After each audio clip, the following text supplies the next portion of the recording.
Assalamualaikum dear viewers and well wishers, welcome back to my YouTube channel EGS English by Shahin sir. প্রিয় নবম শ্রেণীর শিক্ষার্থীরা, আজকে আমি তোমাদের সঙ্গে আবারও শেয়ার করতে চলে এসেছি তোমাদের ইসলাম শিক্ষা দ্বিতীয় অধ্যায় নিয়ে চূড়ান্ত সাজেশন এবং সমাধান রয়েছে এখানে। তোমরা এগুলো পড়ে যাও, পরীক্ষায় যাই আসুক না কেন তোমাদের অ্যান্সার করতে এগুলো কাজে লাগবে এবং নিজেই শুধুমাত্র ইউটিউবের উত্তরের আশায় থেকে পরীক্ষা দিতে যেও না, তাতে করে তুমি অবশ্যই ক্ষতির শিকার হবে। কারণ তোমার সামনেই কিন্তু এসএসসি পরীক্ষা, পরের বছর তুমি কিন্তু আর এভাবেই প্রশ্ন দেখে উত্তর দিতে পারবে না। সো তোমাকে এখন থেকে কিন্তু না দেখে উত্তর করার প্র্যাকটিস করতে হবে, তাদের নাম্বার যাই আসুক না কেন। ওকে, চলো কথা না বলে চলে যাবো দ্বিতীয় অধ্যায়ের আমি সাজেশন পড়বে। এখানে আমি যা দিচ্ছি এগুলো পড়লে ইনশাআল্লাহ তুমি যে কোনো প্রশ্নের উত্তর করতে পারবে। প্রিয় শিক্ষার্থী, চলো কথা না বলে চলো যে মূল পর্বে। তবে মূল পর্বে যাওয়ার আগে তোমরা যারা এখন পর্যন্ত আমার চ্যানেলকে সাবস্ক্রাইব করোনি, ঝটপট সাবস্ক্রাইব করে ফেলো এবং সেই সঙ্গে কমেন্ট সেকশনে লিখো তোমরা কে কোন স্কুল থেকে দেখছো এবং কারা কারা আমার রেগুলার স্টুডেন্ট। প্রিয় শিক্ষার্থী, দেখো দ্বিতীয় অধ্যায় থেকে যে জায়গাগুলো না পড়লে নয়, আমি সেই জায়গাগুলো নিয়ে আলোচনা করছি। একজন মুয়াজ্জিন কি কারণে সম্মান করতে হবে, একজন মুয়াজ্জিনকে, তাই না, কি কারণে সম্মান করতে হবে তার জোড়ায় জোড়ায় আলোচনা করে লিখতে হবে। ওকে, একজন মুয়াজ্জিনকে সম্মান করার কারণ, এটা হেডলাইন দিয়ে দিবে। ভূমিকা দেখো, ইসলামী সমাজে মুয়াজ্জিনের ভূমিকা অত্যন্ত গুরুত্বপূর্ণ। একজন মুয়াজ্জিন মূলত আজান দিয়ে মুসলিমদের নামাজের জন্য আহ্বান করেন। তার প্রচেষ্টা, দায়িত্বশীলতা এবং নৈতিকতা মুসলিম সমাজের মধ্যে বিশেষভাবে প্রশংসিত। এই প্রতিবেদনে রাসেল এবং হাবিবের মধ্যে হওয়া একটি আলোচনার মাধ্যমে একজন মুয়াজ্জিনকে সম্মান করার বিভিন্ন কারণ সম্পর্কে বিস্তারিত আলোচনা করা হয়েছে। সো এখানে আমি কিন্তু একটা কথোপকথন যুক্ত করেছি, তাই না। মুয়াজ্জিনের ভূমিকা দেখো, রাসেল বলছেন একজন মুয়াজ্জিনের মূল দায়িত্বগুলো কি কি। হাবিব বলছে মুয়াজ্জিন মূলত আজান দিয়ে নামাজের জন্য মুসলিমদের আহ্বান করেন। তিনি প্রতিদিন 5 বার মসজিদে এসে সঠিক সময়ে আজান দেন এবং মুসলমানদের নামাজের জন্য প্রস্তুত হতে সাহায্য করেন। মুয়াজ্জিনের গুরুত্ব দেখো, বলছে মুয়াজ্জিনের গুরুত্ব কেন এত বেশি। এই কথাটা লেখার দরকার নেই, হ্যাঁ, এই কথাটা লেখারই দরকার নেই, জাস্ট এই প্রশ্নটা লিখবা। মুয়াজ্জিনের গুরুত্ব অনেক বেশি কারণ তিনি নামাজের সময় সম্পর্কে মুসলিমদের জানিয়ে দেন। এছাড়া আজান হলো ইসলামের একটি গুরুত্বপূর্ণ বিধান যা মুসলিম সমাজকে ঐক্যবদ্ধ রাখে এবং তাদেরকে ইবাদতের দিকে আহ্বান করে। এই লাইনটা লেখার দরকার নেই। রাসেল বলবে একজন মুয়াজ্জিনের প্রচেষ্টা সম্পর্কে তুমি কি বলবে। মুয়াজ্জিন প্রতিদিন 5 বার নামাজের সময় সঠিকভাবে পালন করার জন্য প্রচেষ্টা করেন। তিনি সবসময় মসজিদে উপস্থিত থাকেন এবং মুসলিমদের জন্য সঠিক সময়ে আজান দেন। এই প্রচেষ্টা এবং দায়িত্বশীলতা অত্যন্ত প্রশংসনীয়। এই কথা লেখার দরকার নেই। রাসেল বলছে মুয়াজ্জিনের আখলাক বা নৈতিকতা সম্পর্কে তোমার মতামত কি। হাবিব বলছে মুয়াজ্জিনদের আখলাক সাধারণত খুবই ভালো হয়। তারা শৃঙ্খলাপূর্ণ জীবনযাপন করে এবং নিয়মকানুন মেনে চলেন। তাদের নৈতিক চরিত্র এবং সামাজিক আচরণ মুসলিম সমাজের জন্য উদাহরণস্বরূপ। উপসংহারটা তোমরা সুন্দর করে বানিয়ে লিখবে, এগুলো মুখস্থ করার দরকার নেই। এবার তো আরেকটি প্রশ্ন দিয়েছি, আমি কেন নিয়মিত সালাত আদায় করি, এই শিরোনামে একটি প্রতিবেদন লেখো। প্রতিবেদন নয়, এটা প্রতিবেদন হবে। ওকে, দেখো আমি কেন নিয়মিত সালাত আদায় করি। আমরা যখন প্রতিবেদন লিখবে এইভাবে লিখবো, নাফিসা আয়মান মানে তোমার নামটা লিখবা, লিখে কোলন দিবা, 11 জুলাই লিখে কমা দিবা, 2024 লিখে এই সুন্দর করে দাঁড়িয়ে দিয়ে দিবা, কাজ শেষ। ইসলাম ধর্মে সালাত অর্থাৎ নামাজ একটি গুরুত্বপূর্ণ ইবাদত। এটি আল্লাহর প্রতি আমাদের আনুগত্য এবং বিশ্বাসের প্রতিফলন। আমি কেন নিয়মিত সালাত আদায় করি তার পেছনে ব্যক্তিগত, আধ্যাত্মিক ও সামাজিক নানা কারণ রয়েছে। এই প্রতিবেদনে আমি এসব কারণ নিয়ে আলোচনা করব। আধ্যাত্মিক সম্পর্ক বা আধ্যাত্মিক কারণ। প্রথমত, সালাত আদায়ের মাধ্যমে আমি আল্লাহর সঙ্গে আমার আধ্যাত্মিক সম্পর্ককে জোরদার করি।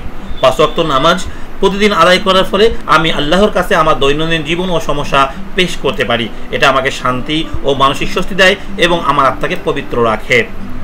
আত্মনিয়ন্ত্রণ ও শৃঙ্খলা। দ্বিতীয়ত দেখো, সালাত আমাকে আত্মনিয়ন্ত্রণ এবং শৃঙ্খলা শেখায়। নির্দিষ্ট সময়ে 5 ওয়াক্ত নামাজ আদায় করার ফলে আমার দৈনন্দিন জীবনে শৃঙ্খলা আসে। আমি সময় মতো কাজ করার অভ্যাস গড়ে তুলি এবং অলসতা ও আলসেমি থেকে মুক্ত থাকি। নৈতিক উন্নতি দেখো, তৃতীয়ত নিয়মিত সালাত আদায় আমার নৈতিক উন্নতিতে সহায়তা করে। সালাতের মাধ্যমে আমি নিজের ভুল ভ্রান্তি নিয়ে চিন্তা করি এবং আল্লাহর কাছে ক্ষমা প্রার্থনা করি। এটি আমার চরিত্র গঠনে এবং সামাজিক আচরণে পজিটিভ পরিবর্তন আনে। সামাজিক সংহতি দেখো, চতুর্থত সালাত সামাজিক সংহতি ও ঐক্যবদ্ধতার প্রতীক। মসজিদে গিয়ে একত্রে নামাজ আদায় করলে মুসলমানদের মধ্যে ভ্রাতৃত্বের সম্পর্ক গড়ে ওঠে। এটি আমাদের সামাজিক বন্ধনকে মজবুত করে এবং মুসলিম উম্মাহকে ঐক্যবদ্ধ রাখে। পরকালের প্রস্তুতি দেখো, পঞ্চম সালাত আমাকে পরকালের জন্য প্রস্তুতি নিতে সাহায্য করে। আমি বিশ্বাস করি যে নিয়মিত সালাত আদায় করলে আমি আল্লাহর কাছে পুণ্য অর্জন করব এবং কিয়ামতের দিন তার সন্তুষ্টি অর্জন করতে পারবো। এটি আমাকে নৈতিক ও ধর্মীয় দিক থেকে শক্তিশালী করে তোলে। উপসংহারটা তোমরা সুন্দর করে বানিয়ে লিখবে বা চাইলে এটাও লিখতে পারো। ওকে, আমি আরেকটা প্রশ্ন দেখাচ্ছি। সঠিক নিয়মে যাকাত আদায় করলে সমাজে ধনী গরিব বৈষম্য কমবে, এই শিরোনামে একটি প্রতিবেদন লেখো। ওকে, সো এটা একটু দেখি। ঠিক নিয়মে যাকাত আদায় করলে সমাজে ধনী গরিবের বৈষম্য কমবে। হ্যাঁ, আবার ওই যে আগের মতো প্রতিবেদনের হেডলাইন দিয়ে দিবে, নামগুলো লিখবে, এটা লিখবে পারবে না। ইসলাম ধর্মের যাকাত একটি গুরুত্বপূর্ণ আর্থিক ইবাদত। এটা কেমন ইবাদত বলে দিকে? আর্থিক ইবাদত। এটি ধনী এবং গরিবদের মধ্যে সম্পদের সুষম বন্টন নিশ্চিত করে সমাজের অর্থনৈতিক সাম্য প্রতিষ্ঠায় গুরুত্বপূর্ণ ভূমিকা পালন করে। সঠিক নিয়মে যাকাত আদায় করলে সমাজে ধনী গরিব বৈষম্য কমবে। এই প্রতিবেদনে আমি এই বিষয় নিয়ে বিস্তারিত আলোচনা করব। যাকাতের ভূমিকা দেখো। যাকাত হলো ইসলামের ধর্মের 5টি স্তম্ভের অন্যতম একটি। প্রত্যেক সামর্থ্যবান মুসলমানের জন্য বাধ্যতামূলক। এটি বার্ষিক সঞ্চয়ের নির্দিষ্ট অংশ, অর্থাৎ সাধারণত 2.5% গরিবদের মধ্যে বন্টন করার নিয়ম। এর মূল লক্ষ্য হলো সম্পদের পুনর্বন্টন, যাতে সমাজের অর্থনৈতিক বৈষম্য কমে যায়। অর্থনৈতিক ভারসাম্য দেখো কি বলছে। যাকাতের সঠিক আদায়ের সমাজের অর্থনৈতিক ভারসাম্য আনে।